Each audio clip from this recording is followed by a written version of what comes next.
Welcome back, everyone, to this week 3 edition of Bruce Monnin's Computer Points podcast.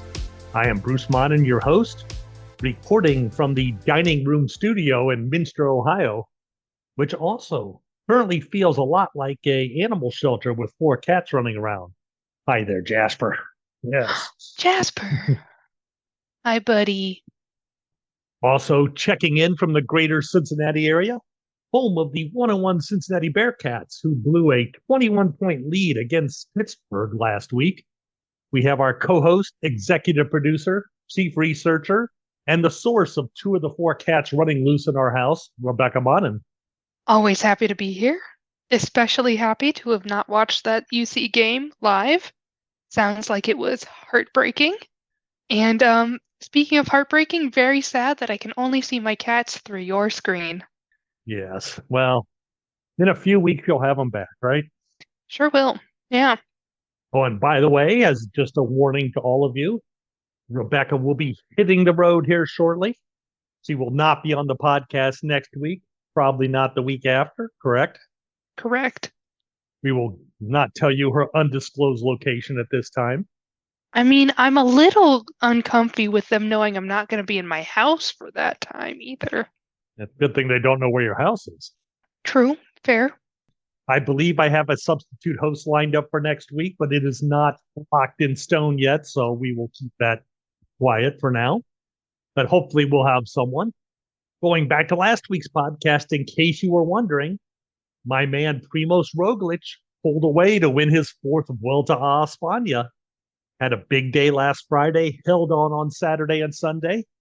He now ties the all-time record held by Roberto Heras for Vuelta a España victories. That also gives him 5 total Grand Tour victories, the most among active cyclists. The only Very problem with impressive. that is the only problem is he's like 35 or something like that, or 36. And there's a guy with 4 Grand Tour victories who's like 25 or 26. So that mark may not hold.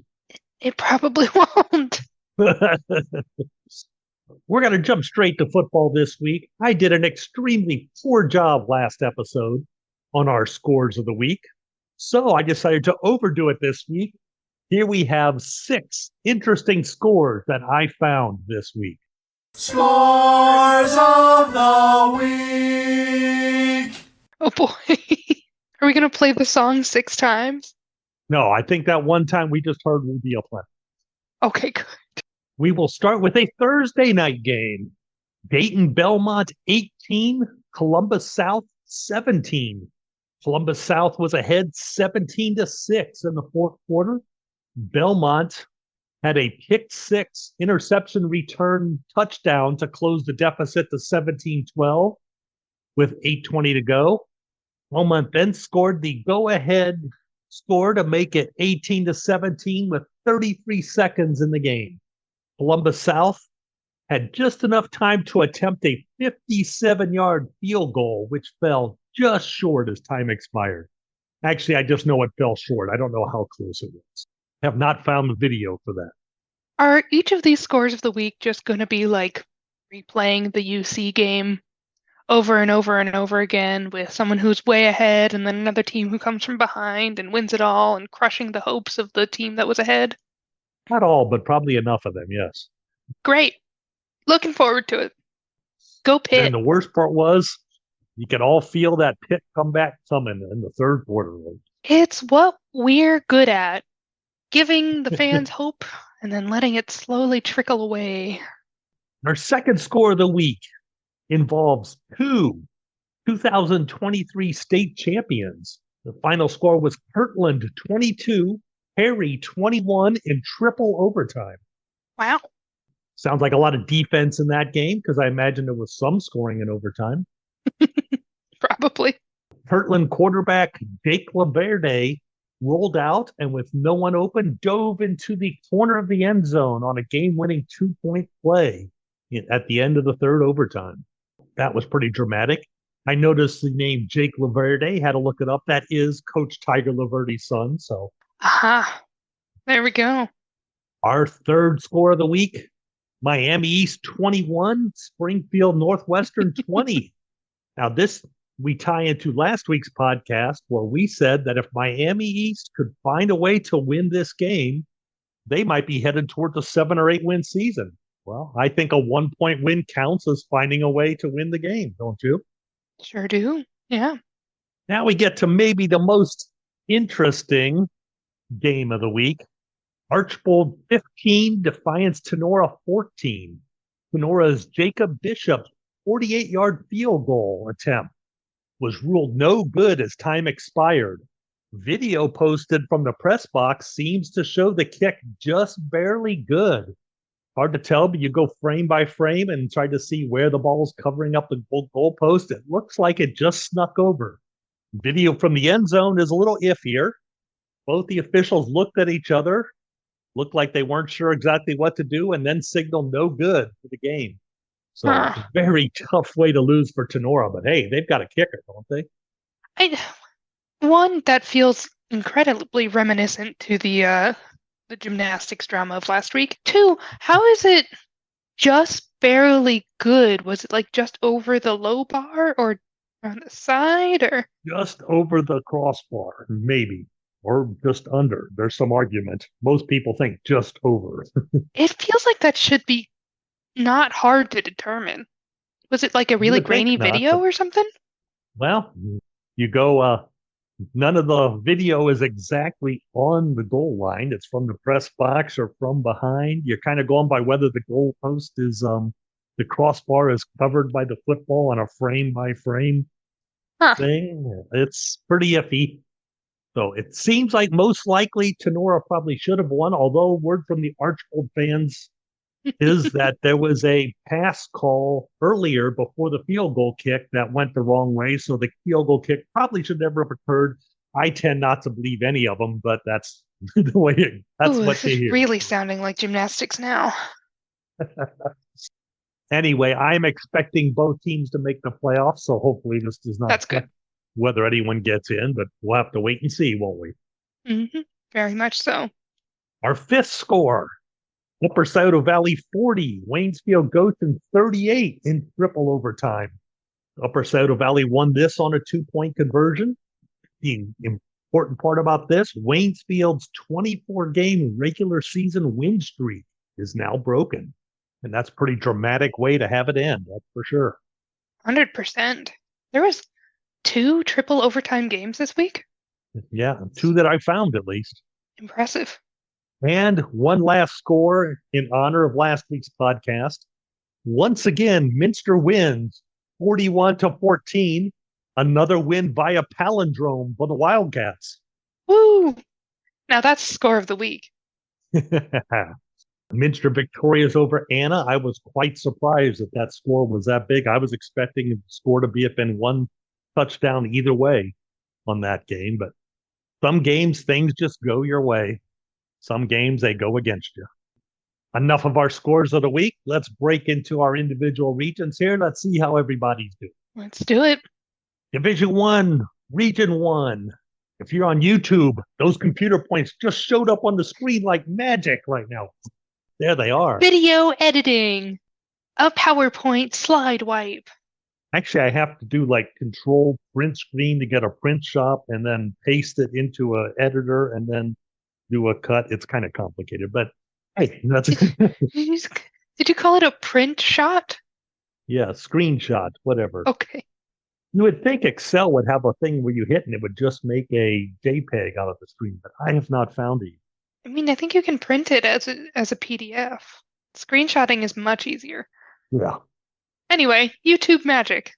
YouTube magic.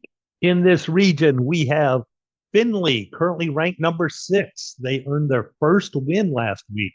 Not bad. 1-2, and they're up to number 6 in the computer. Yeah, I was about to say. Pretty good. They defeated Sylvania Southview. It looks like only 1 to 2 more wins ought to be enough for the Trojans to reach the playoffs. And looking at the schedule, I think we will see that in the next 2 to 3 weeks. Flipping the screen over to Division 2, Region 8. By the way, I think we had 8 views on YouTube last week. Check the comments section. I bet it's empty. We will start with Lima Senior. They are 3-0. They have survived the first of 8 games where they are a heavy favorite. The Spartans are currently favored to win the rest of their regular season games by 5 or more touchdowns to complete an undefeated 10-0 season. We have them in the playoffs at this point, obviously. For our other 3 teams, Sydney's 13, Piqua 13, Troy 17, all right on that borderline there. Right on the bubble. Piqua, yep. 1 and 2 Piqua gets back in the hunt after a win over 1 and 2 Riverside Stebbins. 1 and 2 Sydney, 1 and 2 Troy both lost to join them on that bubble. Moving to Region 10 of Division 3. We cover 2 teams here. 2 and 1 Lima Shawnee dropped to number 10 with a loss, while 1 and 2 Defiance rose to number 14 with a win over St. Mary's, which I was not expecting, to be quite honest. No. Drew Pasteur's computer has Lima Shawnee as an underdog for their final 7 games of the season, while that same computer actually rates 1 and 2 Defiance as the 3rd best team in the region and a favorite for their final 7 games. So we should, in theory, keep seeing these teams moving in opposite directions. That does align pretty well with our preseason predictions, so that'd be nice for us to see occur. Things are reverting back to the expected, at least in the case of those 2. Indeed. Also in Division 3, Region 12, 3-0 Tip City cemented their playoff spot with a 72-7 win over winless Greenville. Likewise, 3-0 Wapakoneta claimed a postseason spot already with a win over 1 and 2 Ottawa Glandorf. The score was not anything like 72-7, however. It was more normal. Our other teams, Bell Fountain, St. Mary's, Salina, are all very close to each other in the standings with 2 and 1 records.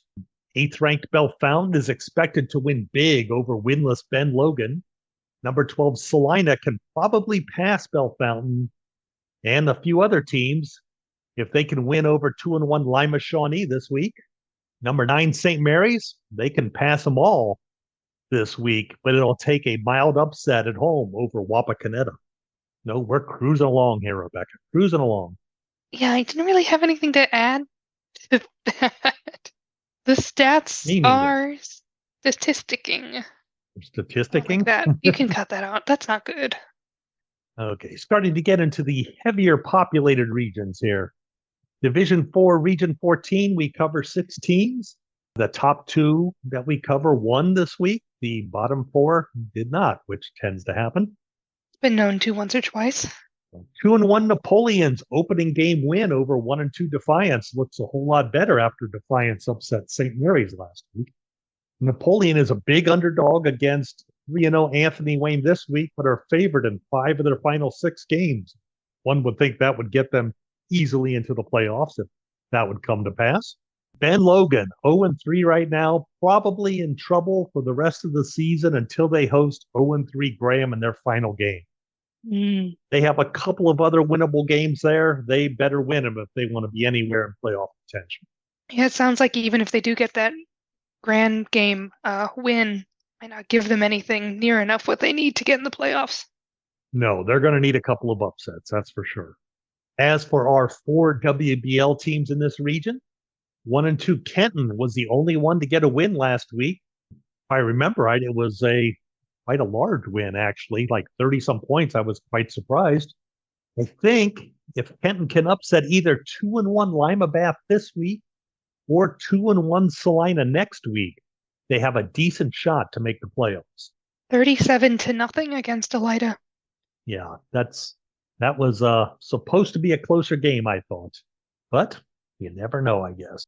You do Especially never this know. early in the year. This early in the year, you never really know. That Kids are leaves still settling Ottawa into the school schedule. That's for sure. That leaves Ottawa Glandorf, Elida, and Van Wert all with 1 and 2 records, and they all lost last week. The key for these teams are all going to be to beat up the other ones when they have the chance. Move up in the standings and knock somebody else down. The only such matchup this week is Ottawa Glandorf hosting Elida. So good news for the winner of that game. Probably really bad news for the loser. Over in the southern portion, Region 16 of Division 4, we follow 2 teams, and they played each other this week. 3-0 Urbanda. Urbanda? Anyway. Urbanda. Banda. Wake up in the morning and see your eyes are band. No. Anyway, that makes me think I of a was, children's song for some reason. I know I also have a song in my head, but all I got is Urbanda, and I can't figure out what I'm thinking of. I know that song. Rosanna? No, that's No. what I was thinking. You're thinking of a Boston song. Amanda. Amanda. There you go. Anyway, despite our musical interlude, 3-0 Urbana handily took care of 1 and 2 Tip City Bethel, 34-7. Urbana should have a couple of easy games before the schedule gets interesting again. While if Bethel could upset 1 and 2 DeGraff Riverside this week, their odds of making the playoffs rises to over 50-50. So big game for Bethel this week against DeGraff Riverside. Next, we have Division 5, Region 18, which is probably going to be one of our least interesting regions all year long. We have 3-0 Liberty Center, currently number 1, very easily projected to finish 10-0 and stay number 1 all season long. The other team we follow is 8th-ranked Liberty Benton, currently 2-1. They had a strong 25-point victory over 2-1 Macomb. Good enough. I think we can already put Liberty Benton playoff bound right now. Seems pretty solid, yeah. We'll probably never get too deep into playoff possibilities for those two teams the rest of the year in the podcast. You think it's going to be pretty standard there? We can just put a blanket statement out? At the end of the season, we'll be trying to figure out who they're going to play at the start of the playoffs. But right now, all right. Right now, those two are rolling. Division 5, Region 20. 1, 2, 3, 4, 5, 6, 7, 8 teams we follow here. 6 were victorious this week. I see the line is 14 in the computer points. Arcanum at 2-1 is 14th. Milton Union at 1 and 2 is 15th. So that's the line between the winning record and a losing record is 14th, 15th in the standings. You almost need a winning record to make the playoffs in this region, it appears. Which makes a certain amount of sense. It kind of does, yes. We'll start with 3-0 Versailles. They're already playoff bound. After a tough 17-7 win over 1 and 2 Delphi St. John's. I was surprised that one was that close, to be honest. Pretty impressive, yeah. The number 1 ranked team at the moment, though, is 3-0 Miami East. I'm not putting them in the playoffs yet, but they are almost there after a mild 21-20 upset over Springfield Northwestern. Yeah, that was one of our scores of the week. Hell about. We did put quite a few up there, so it's hard to remember which ones we talked about. Could almost say it cheapens the score of the week status. Yes, I will try to limit our scores of the week a little bit next week. I probably would have stuck with the 2 games with triple overtimes. Maybe also included the one with the weird kick at the end of the game. Yeah, we needed the Archbold Tenora game with the field goals. Yeah. That's for sure. Elsewhere in this region, 2-1 Lima Bath had a nice, valuable win over 2-1 Lima Shawnee to move into 6th place in the standings. They are favored to win in their next 3 games, then are underdogs in their final 4. So they need to pile up the wins now, and they're not favored by that much. So this is a critical time of the year for Lima Bath. 2-1 Indian Lake also benefited from an upset over 2-1 Allen East to reach 8th place, and suddenly they look like a projected playoff team. At 2-1, West Liberty Salem took an unexpected loss to Jamestown Greenview last week, but I think they still look good for at least 6 wins in a playoff. Here she comes. Hello. Here she comes, walking down the street. No comment on the funniest look from everyone she meets. Hey, I didn't say it. As we mentioned before, 2-1 Arcanum. They have the fewest computer points of the 14 teams with 2 or more wins in this region. And they will likely slide a little more if they lose to 2-1 Ansonia as expected this week. We said last week that 1 and 2 Milton Union looked good for the postseason if they could beat undefeated Dayton Oakwood, which they did, 28-20. Woo! Good for also them. Considered for a score of the week, by the way, Rebecca. Of course it was. If Milton Union could get a win over 2-1 Sidney Lehman this week, they could almost clinch the playoffs already. And finally, we have 0-3 Graham. They're going to need 2 to 3 upset wins if they want to get anywhere into contention at all. Division 6 region is next. I see what looks like 13 teams we covered, 6 with wins last week, 7 with losses. Again, seems about right. Sure. Nice 50-50. 2 upsets in a row moves 3-0 Spencerville into the number 2 slot in the standings. I hate to think what we said about Spencerville preseason, but it wasn't number 2 in the region. It was not number 2. Might have had another number after. It might have been. So the big question is, can Spencerville upset 3-0 Columbus Grove this week? Drew Pasteur's computer says they are a mere 44-point underdog. But things look up for Spencerville. They are only a 41-point underdog against Bluffton next week. Oh, boy. But guess what? The 3 wins they already have in the bank, probably good enough to get them in the playoffs already. And the rest of that conference, the rest of that conference gets a lot more manageable once you get past Columbus Grove and Bluffton. Very true. Speaking of Bluffton, they are 3-0, number 3 in the region. They should win big the rest of the year until they play Columbus Grove in week 10. The Pirates are already in the postseason, at least according to us. Paulding, also 3-0. Will get closer to locking up a playoff spot if they can beat winless Wayne Trace this week. 2-1 Sherwood Fairview can just about do the same thing if they can get a win over winless Defiance Ayersville. A few teams should join the playoff group fairly easily here, would think. You never really know, though. That is true. It's always a mystery. At 2-1, Convoy Crestview faces a tough contest against 1-2 Fort Laramie this week. A win gets Crestview close to locking up their playoff spot. Next on our list, 2-1 Allen East. We mentioned they suffered an upset loss to 2-1 Indian Lake last week. They can recover from this if they can beat 2-1 Lima Central Catholic this week, or even if they beat Convoy Crestview next week. Either one of those wins and they'll be in good shape. Patrick Henry currently 2-1. Their only loss was to Columbus Grove by 2 touchdowns last week. And from what I'm seeing, only losing to Columbus Grove by 2 touchdowns is not a bad thing. That's not bad. Too bad American football doesn't count point differentials. Might help some of these positions. But Patrick Henry, if they can take care of business against 2-1 Evergreen this week, I'd like them to be pretty much locked into the playoffs. 2-1 Riverdale, not so fortunate as they are underdogs the rest of the season and are going to need 3 upsets to contend for the playoffs. 1-2 Hicksville, same thing. Underdog the rest of the way, going to need about 3 upsets to make the playoffs.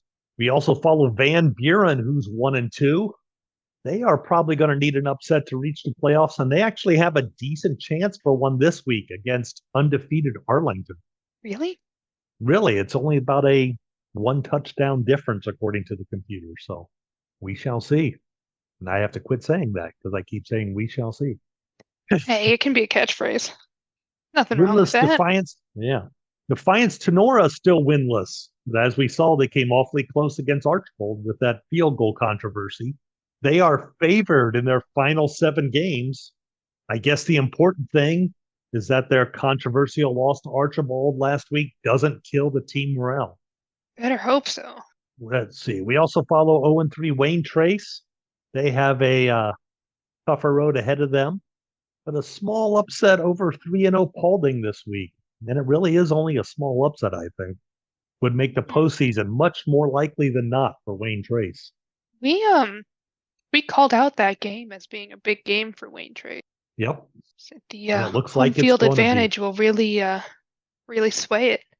Well, right now, with a tough 0-3 start to the season, Wayne Trace going to need all the advantages they can get, right? Absolutely. Last but not least in this region, we have 1-2 Parkway. Officially, we are considering them out of contention mostly because their max schedule is just incredibly formidable. It's going to be hard for them to find many wins, and they need a couple.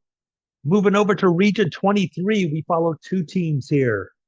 2-1 Mechanicsburg, only 18th in the standings with a 2-1 record. But if they can get a win over 2-1 Cedarville this week, I think it's going to be hard to keep them out of the playoffs. They look really good for the rest of the season, I think. 1-2 Triad, we're considering them out of contention as they are huge underdogs all 7 of their remaining games this season. Maybe they can prove us wrong, start getting some upsets, but it's not looking good at the moment. Finally, in Division 6, we have Region 24, where we cover 4 teams. 3-0 Coldwater is our first purple team, which means nothing to anyone listening out there. But if you look at it probably does if they remember from last year. I think we've said it out loud before. If you look at my notes, that means we have them locked into the top 8. We think are already set to have a home game in the playoffs. Seems like a safe bet.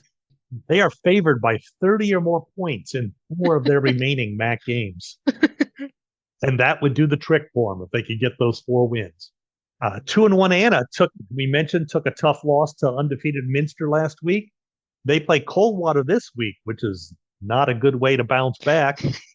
But they can make the playoffs if they lose all the way out and then win their final 2 games of the season, which are both very winnable. I think they'll win more than that. I saw enough in person to think Anna should be playoff bound, no problem. In fact, we officially have them, penciled in here because those final 2 weeks of the season, they should win those quite handily. All right, looking forward to it. In 8th place at the moment, 2-1 Covington. Their best chance to pick up a 3rd win is this week against winless Troy Christian.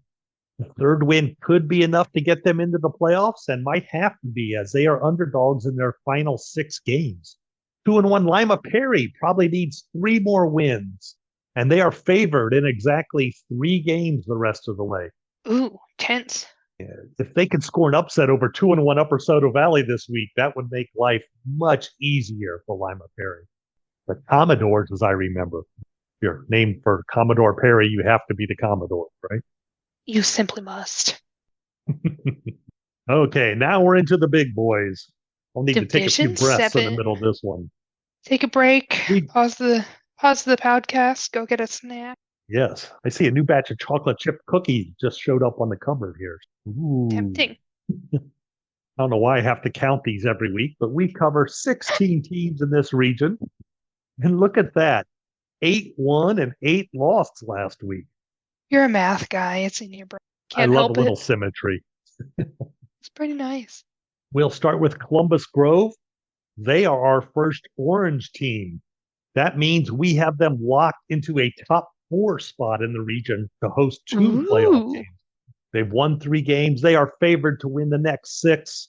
And the 3 games they won are going to bring them big points. So in 2nd place in the region right now is Arlington at 3-0. They barely survived 2-1 Ada, 44-43. How was that not a score of the week, Rebecca? Because we had 6 of them already. Close games and high scores do not score of the week make. But anyway, that win makes Arlington very likely to reach the postseason, but we're not making them definite just yet. On the other hand, 2-1 Macomb, they were defeated handily by 2-1 Liberty Benton last week, but they are still favored to win the rest of the games on their schedule. 2-1 Upper Soto Valley used their mild 40-38 upset of Waynesfield Goshen, which was a score of the week. There we go. To also secure a spot in the playoffs, as they are favored the rest of the season. At 2-1 Ada, they are likely going to the playoffs also, but a win over 0-3 Elmwood would help seal the deal this week. 2-1 Lipsick is also likely in, and a win over 1-2 Pandora Gilboa will ensure their postseason invitation. And kind of strangely, that works in reverse for 1-2 Pandora Gilboa should they defeat Lipsick this week. Winner of that game looks like they're heading to the playoffs. As a note, Lipsick is Van Wright's underdog team of the year, so yeah, would be disappointed if they lost that one. Yeah. Keep an eye on that one, Rebecca. I tend to forget such things. This handy thing called note-taking is actually pretty helpful. Our next team is Hardin Northern, also 2-1. We seem to have a lot of 2-1 teams we follow in this. I think that happens when you have a just a 3-week season so far. Yeah, it So does many kind of happen. combos you can make. Hardin Northern, I think, also likely pretty much in the playoffs already. They have a large computer point opportunity against 2-1 Waynesfield Goshen this week.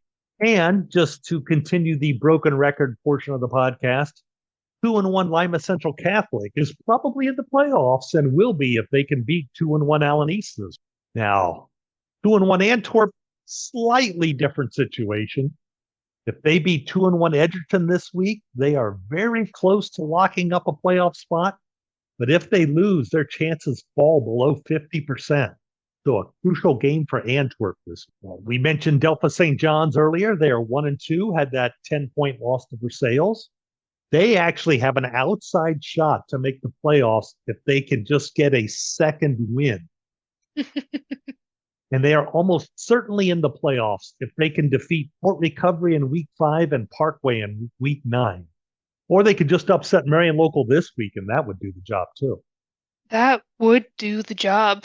That's for darn sure. I think they're all thinking that.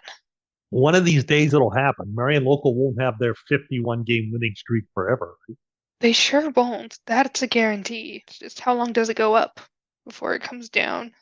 Okay, now we're getting towards the bottom portion of this region.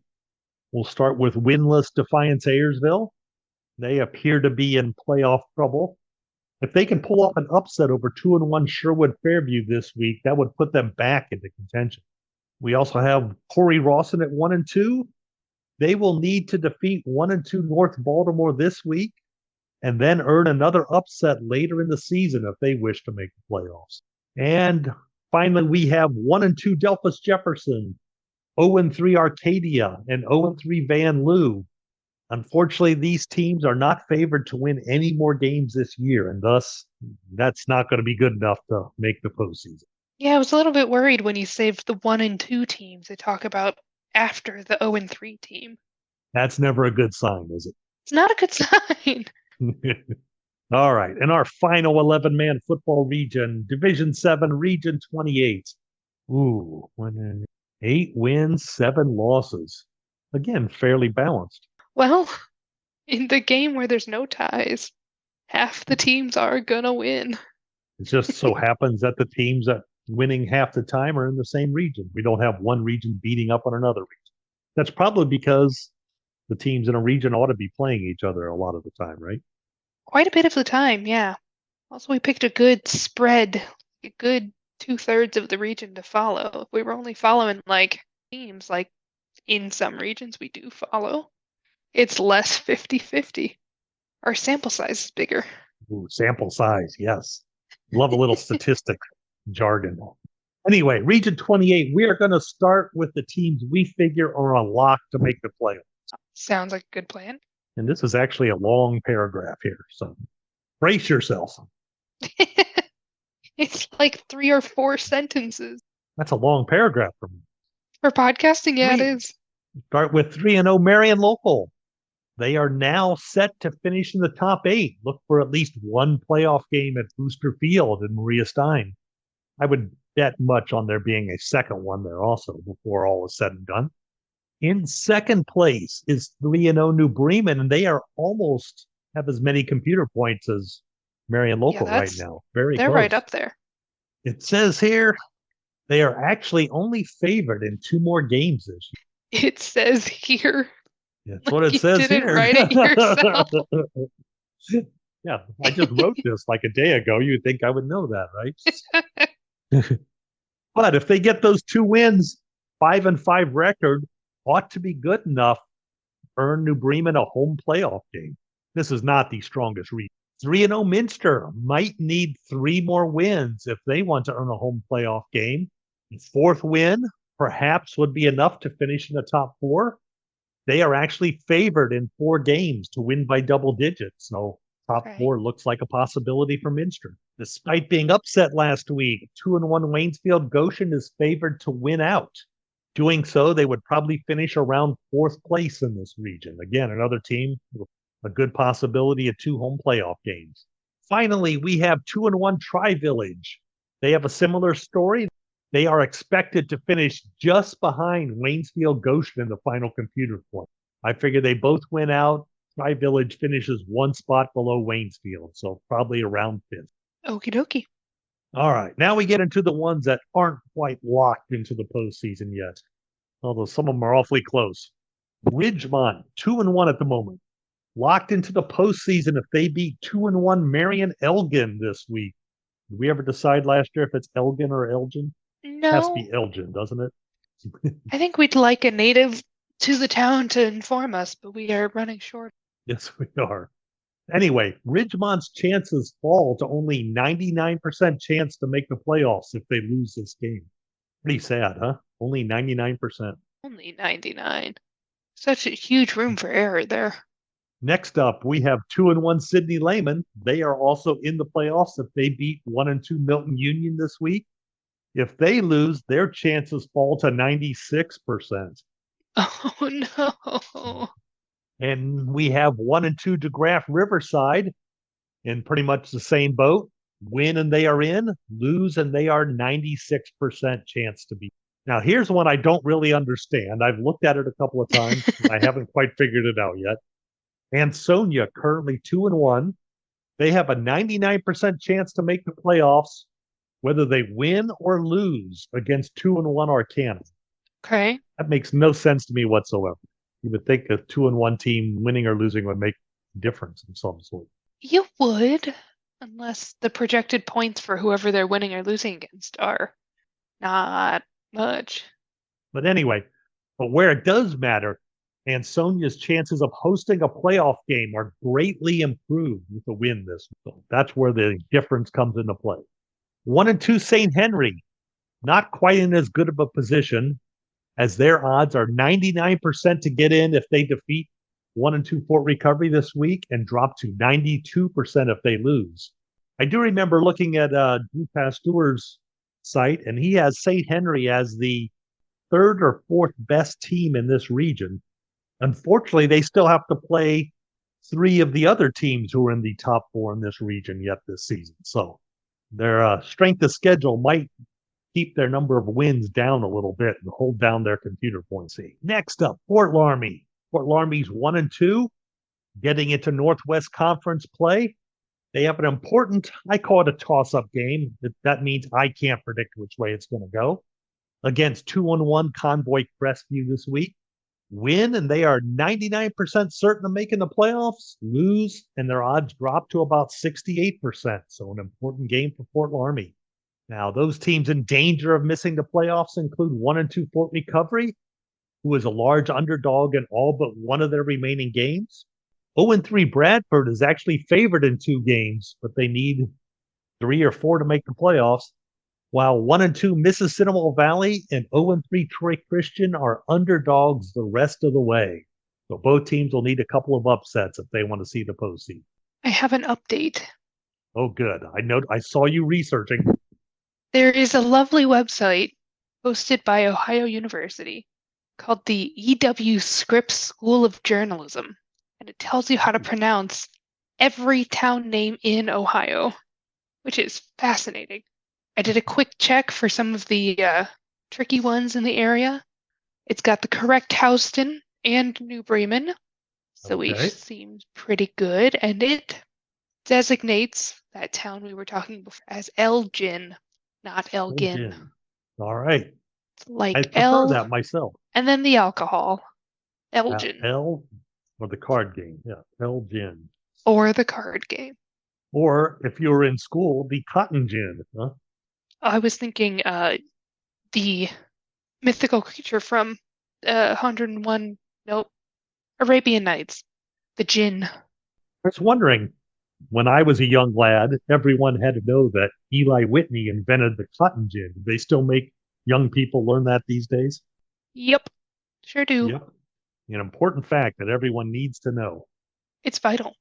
Democracy would collapse with Apparently. All Didn't right. we like smuggle the recipe over from recipe, the blueprint over from England. You mean he stole it? That could be. I wouldn't put it past him. I never trust anyone named Eli Whitney. They did not He might have mention that on invented it, but Schoolhouse Rock. there was some sort of creation that was invented in England, and then the blueprints were smuggled to the US and we made them better. That sounds like the history of business in the world. It really does, unfortunately. As Rebecca ponders that, we move on to the 8-man football division. We had two, but I believe are conference games this week. Had to check the 2 games that were played. The teams do not play each other again later in the season. So we had 2 conference games. Sandusky, St. Mary, and Holgate got on the board in conference play. And that technically puts them in the lead for a playoff berth. They are both 1-0 in conference play.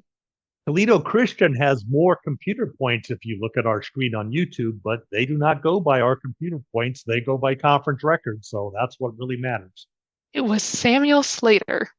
He brought the textile factory machines, the textile mills, to America by memorizing the blueprints in England and then immigrating to America. I don't think anyone made me memorize Samuel Slater when I was a young lad, so maybe that's why. I don't know if I had to memorize it, but it's apparently stuck in my brain. I also don't remember Samuel Slater on that Schoolhouse Rock video like Eli Whitney was. He was known both as the father of the American Industrial Revolution, the father of the American factory system, and Slater the Traitor in the UK. Back to 8-man football. It looks like 2 conference games this week.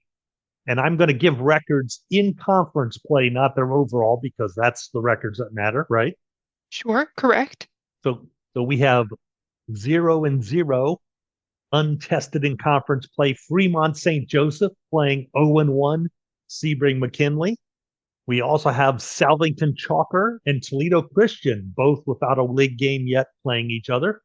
So the standing should start getting a little more cleared up after another couple of weeks as we start piling up some conference games. Yeah, this is kind of confusing. So what do you think? How should I put the standings? Should I put them by our computer points or just by their conference standing? I say go by our computer points. All right. That's Otherwise, we're going to be in a bath of uncertainty for another couple of weeks. And then maybe in the last episode before the playoffs, we can reshuffle according to conference standing. All right. We shall do that. And by the way, 8-man football, in case you've forgotten, did not start in week 1, so they are a week behind us. So officially, they are just through week 2 right now. So long way to go for 8-man football. They'll play through week 11, through the first week of the playoffs is the final week of their 8-man regular seasons. And maybe by then we'll hear where the playoff game is going to be at. Ooh, we look forward to that juicy piece of gossip. Well, that about wraps it up. This has been Bruce Monnin's Computer Points with Bruce Monnin and Rebecca Monnin, right? Correct. You looked. No one rated us or reviewed us on Apple Podcasts or on Twitter or on anything this week. I checked Twitter and saw nothing. Anything on YouTube? Don't think I have access to our Apple pages. I have not looked, though, so that's on me.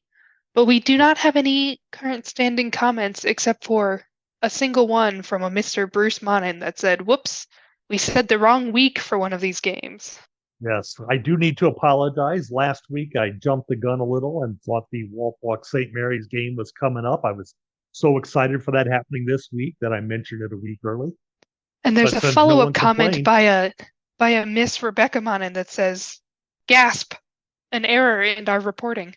So exciting conversation over there on the YouTube page that all of our lovely listeners are missing out on. All right.